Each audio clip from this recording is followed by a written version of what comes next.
And now in Kenya, at least 15 people, including young children, died after a popular market caught fire early Thursday in the capital, Nairobi. About 70 people were said to be injured from the fire and 15 homes destroyed. Emergency service at the St. John ambulance, which gave accounts of the casualties, said the blaze broke out at 2:30 a.m. and spread to apartments and several shanties before being contained after about an hour 30 minutes later. At least 15 people have been killed in a fire in a market in the Kenyan capital, Nairobi, on Thursday. More than 70 casualties were undergoing treatment at health facilities in the city, according to authorities. Authorities say the fire started from a timber yard where more than 1,000 stalls were burnt. We have lost about 15 Kenyans. 5 are in the hospital and in the mortuary, but 9 are still trapped in the buildings. The reason why they have not been collected is because we want to confirm the safety of those buildings. Because we understand there are a lot of, there are still gas cylinders and they are still bursting. There are also certain chemicals. The safety team want to confirm to ensure the safety of those buildings, so that when the rescuers go there, they will have no problem. Located in the densely crowded downtown part of the city, Gikomba is a heartbeat of a huge informal market. The market, which is popular among second-hand clothes buyers, has been experiencing fires every year since 2015. Last year, President Uhuru Kenyatta ordered investigations after 2 fire incidents rocked the market in a span of 9 months. To answer our questions, we speak to Benji Ndolo, a political analyst based in Nairobi, Kenya. Good morning, Mr. Ndolo. Do you have an idea of what could have caused this fire? This has been an ongoing issue, and Kenya right now is in the grip of very serious institutional capture, state capture by cartels and serious corruption syndicates. The President of Kenya today has responded to a journalist's question and a presentation in the parliament yesterday where his brother's name was mentioned, by saying that if his brother has been involved in any corruption, he should and must be prosecuted.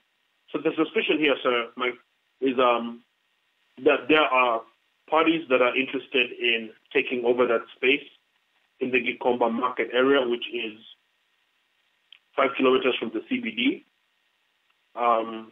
Which is a very viable area. Of course, land prices in Kenya have really gone up in the last few decades, few years. And so it looks like there's foul play here. Inside of 6 months, 7 months, there's been a fire, there's been another fire just before that. This looks like an act of intimidation to force the small traders that occupy this space to give up and walk away. And this is not the first time that this market has witnessed a fire tragedy. It was the case in 2015. Why has the Kenyan government done nothing since then? Kenya has a crisis of very serious inequality. Income distribution is very, very unequal. Basically, the top 12% own 88% of the country. And so, unfortunately, because of the nature of tribal politics married to corruption, you have that the ruling class, the ruling elite, have vast and deep business interests. And therefore, it has not really been in the government's interest to pursue a very comprehensive and deep reform agenda for this market, even though this is where they harvest most of their votes.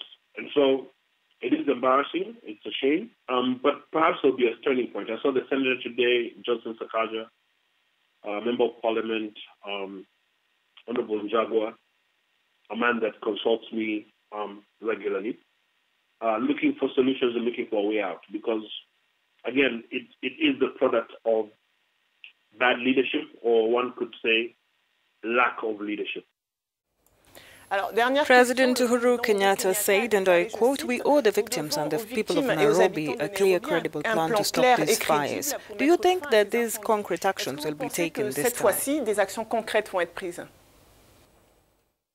President Uhuru is very, very adept at public relations. In the government that we have today, nobody, least of all not the government spokesman, can speak better and sell hope better than President Uhuru. The problem that he has is that the words of the president don't match his actions or the government's actions, which leads to a very serious credibility deficit. And so the president can say anything. He'll say, he'll even promise that he'll get his friends to build a market or to do whatever, that it's unacceptable, that it's very sad, that they'll pay hospital bills for the injured, etc. But he has no ability. He has no ability for the follow-through. The follow-through is the problem. So that he's got very many different fires going on at the same time, investigations of corruption on the one hand, implementation of progressive agenda, Gikomba market fire, investigations on poisonous sugar in the country. So there's very many things going on, and he'll just speak to each and every one as he moves right along. He'll just speak to it, speak well to it, move right along. He'll not come back and check on the implementation if it was done, evaluate, and give a report on that. So he's a very adept politician at that, and in a sense, it's very unfortunate.